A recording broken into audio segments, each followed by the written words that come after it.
الحمد للہ وکفا وسلام علی عبادہ الذین اصطفى اما بعد عن ابن عمر رضی اللہ تعالی عنہ قال قال رسول اللہ صلی اللہ علیہ وسلم بنی الاسلام علی خمس شہادت ان لا الہ الا اللہ وان محمد رسول اللہ واقام الصلاة وایتاء الزکاة وحج البیت وصوم رمضان او کما قال علیہ الصلاۃ والسلام اللہم صلی علی سیدنا و مولانا محمد وبارک وسلم علیہ۔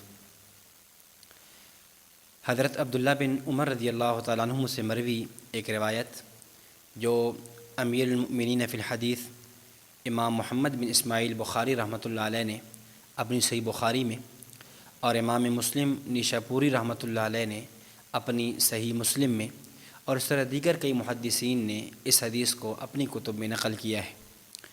اس حدیث میں حضرت عبداللہ بن عمر رضی اللہ تعالیٰ عنہ راوی ہیں، فرماتے ہیں کہ میں نے امام الانبیاء صلی اللہ علیہ وسلم سے سنا یا اللہ کے نبی صلی اللہ علیہ وسلم نے فرمایا بنی الاسلام علی خمس، اسلام کی بنیاد 5 چیزوں پر ہے۔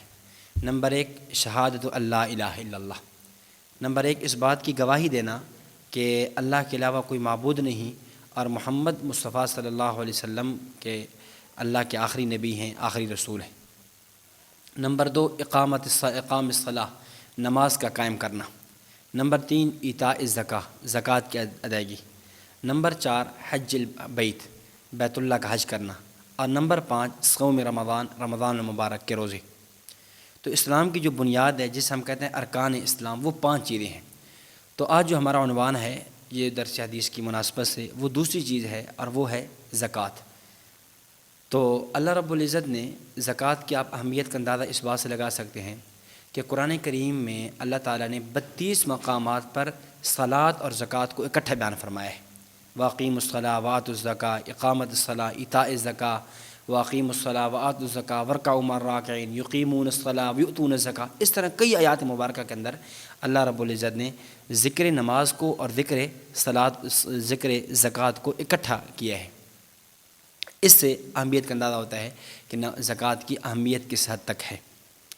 اور اسی طرح قرآن کریم میں اللہ رب العزت نے زکوٰۃ نہ ادا کرنے والوں پر انتہائی وعید ارشاد فرمائی ہے، ناراضگی کا اظہار فرمایا ہے اور ان کے لیے بہت سخت ٹھکانہ بیان فرمایا ہے۔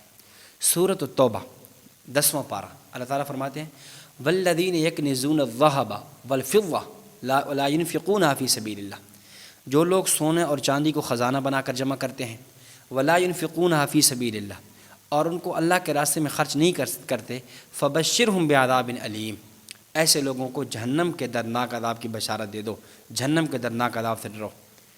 کیسا عذاب؟ یوم یحمى علیہا فی نار جہنم، کہ جہنم کی آگ کے اندر ان کو ڈالا جائے گا، فتقوی بہا جباہہم وجنوبہم وظہورہم، اور ان کی پشتوں کو اور ان کے یعنی پیشانیوں کو تقوی داغا جائے گا جہنم کے عذاب سے، اور پھر کہا جائے گا ھذا ما کنزتم لانفسکم، یہ وہ خزانہ ہے جو تم اپنے لیے جمع کیا کرتے تھے، فذوقوا، چکھو عذاب، بما کنتم تکنزون، جو تم خزانہ جمع کیا کرتے تھے، اعاذنا اللہ من عذاب الجہنم۔ آپ اس اندازہ فرمائیں کہ زکوٰۃ کے نہ ادا کرنے پر کتنی وعید ہے، اور زکوٰۃ کی پھر ادائیگی کے حوالے سے قرآن کریم نے اپنے نبی صلی اللہ علیہ وسلم کو مخاطب کیا، فرمایا خذ من اموالہم صدقۃ تطہرہم وتزکیہم، اے نبی جی آپ ان کے مالوں کی صدقات وصول کریں، ان کی زکوٰۃ وصول کریں، تطہرہم، تاکہ ان کو پاک کر دیں۔ اب پاک کس سے؟ یعنی انسان مال جسمانی اعتبار سے پاکیزگی، روحانی اعتبار سے پاکیزگی۔ ایک تو مال پاک ہو جائے گا، یہ جو مال ہوگا یہ پاک صاف ہو جائے گا، اور دوسرا یہ ہے کہ انسان کا جسم جو ہے وہ گناہوں سے پاک ہو جائے گا، اللہ تعالیٰ گناہوں سے پاک کر دیں گے۔ حدیث شریف میں آتا ہے نبی علیہ الصلوۃ والسلام نے فرمایا الزکوٰۃ قنطرۃ الاسلام، زکوٰۃ اسلام کا پل ہے۔ جو اہمیت، یعنی ایک دریا کے دو سائڈیں ہیں، 2 کنارے ہیں، تو ایک کنارے سے دوسرے کنارے تک پہنچنے کے لیے جو ایک کردار پل ادا کرتا ہے، اسی طرح وہ دنیا سے جنت میں جانے تک وہی کردار زکوٰۃ ادا کرتی ہے۔ اس لیے زکوٰۃ کی اہمیت کو سامنے رکھنا چاہیے۔ حضرت امام ابراہیم بن ادہم رحمۃ اللہ علیہ ایک بہت بڑے بزرگ گزرے ہیں، ان کے پاس ایک آدمی آیا اور اس نے آ کر اپنی بے بسی کی، غربت کی اور حالات کی تنگی کی شکایت کی، جیسا عام طور پہ ہوتا ہے کہ دل کا اطمینان نہیں ہے، سکون نہیں ہے، تو یہ آ کر شکایت کی۔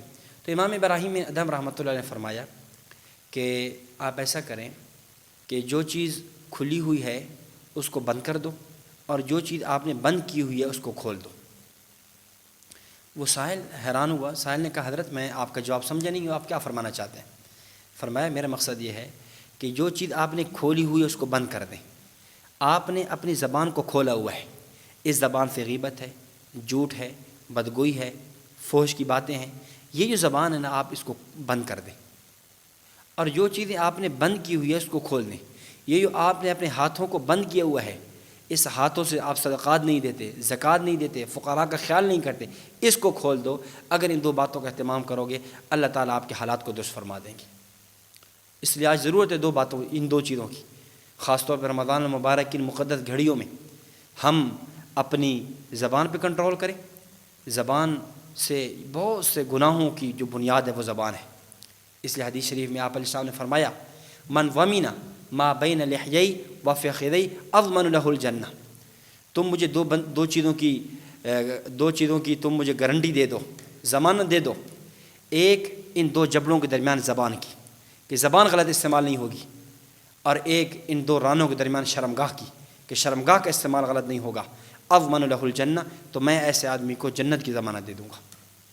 تو حضرت ابراہیم بن ادھم رحمہ اللہ فرمانے لگے ایک تو زبان پہ قابو کر لو، اور دوسرا یہ ہے کہ زکوٰۃ اور صدقات کا استعمال کرو، زکوٰۃ ادا کرو، صدقات ادا کرو۔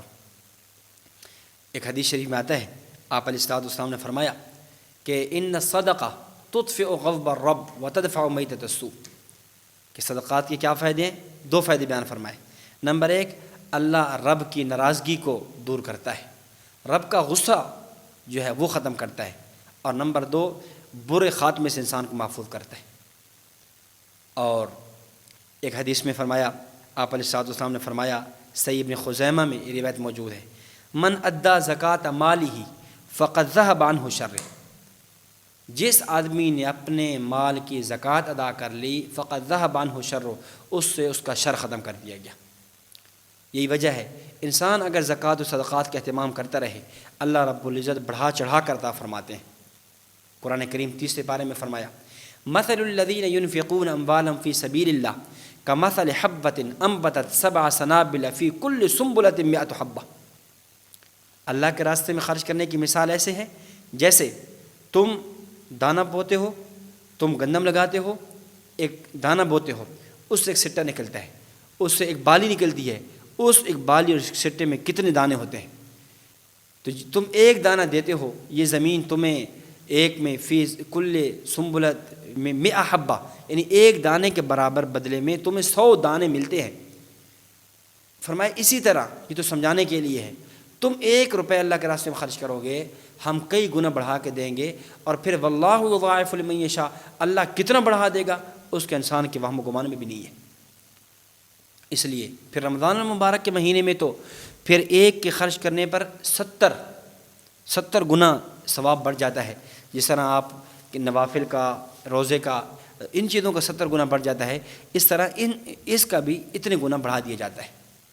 تو اس لیے ہمیں بہت زیادہ اہتمام کرنا چاہیے صدقات کا۔ عام ہے صدقات واجبہ کا بھی اہتمام کریں، صدقات نافلہ کا بھی۔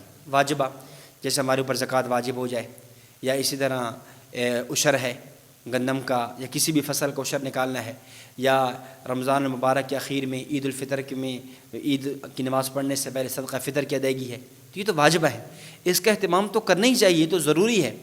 اس کے ساتھ ساتھ نافلہ کا بھی اہتمام کریں، صدقات نافلہ ان کو ادا کریں، غریب ہیں، فقیر ہیں، مسکین ہیں، جو بھی مصارف ہیں ان پہ خرچ کریں، ان کو دیتے رہیں، روزانہ کی ترتیب بنا لیں، روزانہ کی بنیاد پر تھوڑا تھوڑا ہی خرچ کرتے رہیں اپنی وسعت کے مطابق، تو اللہ رب العزت اس کے اندر برکات عطا فرمائیں گے۔ میں زیادہ نہیں اس مناسبت سے 4-5 فائدے عرض کر دیتا ہوں زکوٰۃ کی ادائیگی کے، زکوٰۃ اور صدقات میں اللہ کے راستے میں خرچ کرنے کے۔ سب سے پہلا فائدہ تو یہ ہے کہ اللہ کے راستے میں خرچ کرنا یہ متقین کی صفت ہے۔ قرآن کریم نے پہلا پارہ بقرہ ابتدا ہے، فرمایا کہ ھدی للمتقین الذین یؤمنون بالغیب یقیمون الصلاۃ ومما رزقناہم ینفقون۔ متقین کی ایک نشانی، ایک صفت یہ بھی ہے ما رزقناہم ینفقون، جو کچھ ہم نے ان کو رزق دیا ہے اس میں وہ خرچ کرتے ہیں۔ تو اگر ہم یہ چاہتے ہیں کہ ہمارا شمار متقی لوگوں میں ہو، قیامت کے دن ہمارا حشر متقی لوگوں میں ہو، ان للمتقین مفازا حدائق و اعنابا، متقی کے لیے جنت، مثل الجنت التی وعد المتقون، وہ جنت جس کا متقی لوگوں کے ساتھ وعدہ کیا، ان للمتقین فی جنات و عیون، متقی لوگ جنت میں چشموں میں ہوں گے۔ اگر ہم متقی لوگوں کے صف میں آنا چاہتے ہیں تو ان کا ایک اہم عمل اللہ کے راستے میں خرچ کرنا بھی ہے، زکوٰۃ کی ادائیگی بھی ہے، صدقات کو بھی ادا کرنا ہے، پھر یہ لیں۔ نمبر 2، ہر انسان یہ چاہتا ہے کہ رحمت الہی میرے اوپر موسلادھار بارش کی طرح برسے۔ اللہ کی رحمت جو ویسے برستی ہے رمضان میں، تو پھر موسلادھار بارش کی طرح برستی ہے۔ اگر ہم یہ چاہیں کہ رحمت الہی ہماری طرف متوجہ ہو جائے، ہمارے اوپر برسے، پھر ہم زکوٰۃ کا اہتمام کریں۔ قرآن کریم میں سورۃ الاعراف 8واں پارہ اللہ تعالیٰ فرماتے ہیں وَرَحْمَتِي وَسِعَتْ كُلَّ شَيْءٍ، میری رحمت ہر چیز پر وسیع ہے۔ اور یہ میں نے کس کے لکھ دی ہے؟ فَسَأَكْتُبُهَا لِلَّذِينَ، میں نے لکھ دی ہے ان لوگوں کے لیے، لِلَّذِينَ يَتَّقُونَ وَيُؤْتُونَ الزَّكَاةَ، جو مجھ سے ڈرتے ہیں اور زکوٰۃ کی ادائیگی کرتے ہیں۔ تو اللہ تعالیٰ کی رحمت کس کو ملے گی؟ جو زکوٰۃ کی ادائیگی کرے گا۔ اس لیے ہم اگر اللہ تعالیٰ کی رحمت کے متلاشی ہیں، اور یقیناً ہم میں سے ہر آدمی یہ چاہتا ہے کہ رحمت الہی میری طرف متوجہ ہو، اللہ کی رحمت کے سائے میں آ جاؤں، تو پھر اس کے لیے ایک اہم عمل وہ زکوٰۃ اور صدقات کی ادائیگی ہے۔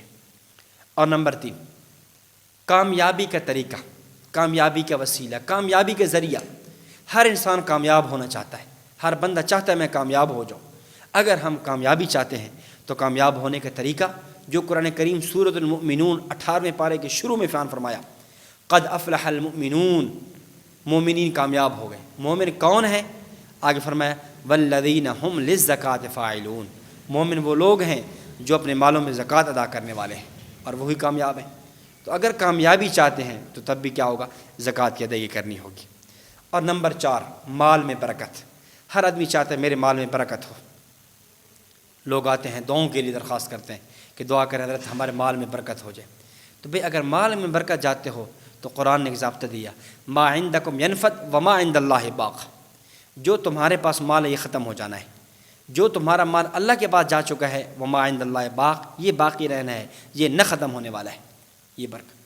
اسی طرح حدیث شریف کے اندر بھی آتا ہے کہ جیسے قرآن کریم کی آیت میں نے پڑھی ہے کہ جو کچھ تم خرچ کرتے ہو اللہ تعالیٰ اس کے اندر کیا ہے؟ بڑھا چڑھا دیتے ہیں۔ اس طرح قرآن کریم نے بھی اس کو بھی بیان فرمایا، احل اللہ البیع حرم الربا، اللہ نے بیع کو حلال کر دیا اور ربا کو، سود کو حرام کر دیا۔ اور پھر وہاں پر ساتھ فرمایا کہ یربی الصدقات، اللہ تعالیٰ صدقات کی وجہ سے اضافہ کرتے ہیں، بڑھا دیتے ہیں، برکت عطا فرماتے ہیں۔ تو اگر ہم مالوں کی برکت چاہتے ہیں اس لیے بھی ہمیں صدقات اور زکوٰۃ کا اہتمام کرنا چاہیے۔ اور 5ویں چیز جو اہم چیز ہے وہ یہ ہے کہ ہم جس معاشرے میں رہ رہے ہیں وہاں اس معاشرے میں ہمارے ذمے جہاں حقوق اللہ ہیں وہاں حقوق العباد بھی ہیں، اور ہمارے معاشرے میں ہمارے ساتھ رہنے والا ایک بہت بڑا طبقہ ایسا ہے جو غرباء کا ہے، جو فقراء کا ہے، جو یتامى اور مساکین کا ہے۔ ایسے لوگوں کا طبقہ ہے جن بیچاروں کو ایک وقت کا کھانا نصیب نہیں ہوتا، جن کو عید کی خوشیاں نصیب نہیں ہوتی، اور جن کے پاس کتنی بیوائیں ہیں، کتنے یتیم ہیں، ان کا خیال کرنا یہ ہماری ذمہ داری بنتی ہے۔ بحیثیت انسان ہونے کی، بحیثیت مسلمان ہونے کی ہماری ذمہ داری ہم ان کا خیال کریں، اور ان کے خیال کے لیے قرآن نے ایک اصول بتا دیا۔ وہ کیا ہے کہ یہ جو دولت ہے، یہ جو مال ہے، یہ اغنیاء کے درمیان نہ رہے۔ زکوٰۃ اور صدقات کی ایک اہم حکمت ہے بھی یہی کہ کئی لا یکون دولۃ بین الاغنیاء منکم، یہ جو دولت ہے یہ صرف اغنیاء کے درمیان نہ پھرتی رہے۔ یہ جو سرمایہ دارانہ نظام یا یہ سوشلزم یا اس طرح کے نظام کی جو تباہ کاریاں ہیں اس کی بنیاد یہی ہے کہ اس میں غریب تر ہوتا چلا جاتا ہے اور امیر تر ہوتا چلا جاتا ہے۔ تو یہ مال ایک ہم تک محدود نہ رہے بلکہ یہ پلٹتا رہے، غرباء کے پاس جائے، فقراء کے پاس جائے، یتامہ کے پاس جائے، وہ بھی اپنی ضروریات کو پورا کریں۔ تو اس لیے رمضان المبارک کی ان مقدس ساعات میں، ان مقدس گھڑیوں میں ہمیں زکوٰۃ اور صدقات کا بہت زیادہ اہتمام کرنا چاہیے۔ جہاں ہم اپنی نمازوں کا، تراویح کا اہتمام کرتے ہیں، روزے کا اہتمام کرتے ہیں، وہیں زکوٰۃ کا بھی حساب کریں، علماء سے مسائل پوچھیں اور جتنی زکوٰۃ بنتی ہے وہ ادا کریں۔ اور اسی طرح نفلی زکوٰۃ واجب کے ساتھ نفلی صدقات کا بھی اہتمام کریں۔ جس طرح فرض نمازوں کے ساتھ آدمی نوافل کا اہتمام کرتا ہے، نوافل کا ذخیرہ پاس رکھتا ہے، اسی طرح واجبی زکوٰۃ کے ساتھ ساتھ نفلی صدقات اور زکوٰۃ کا بھی اہتمام کرنا چاہیے۔ اللہ رب العزت ہمیں ان باتوں پر عمل کرنے کی توفیق عطا فرمائے۔ وآخر دعوانا ان الحمد للہ رب العالمین۔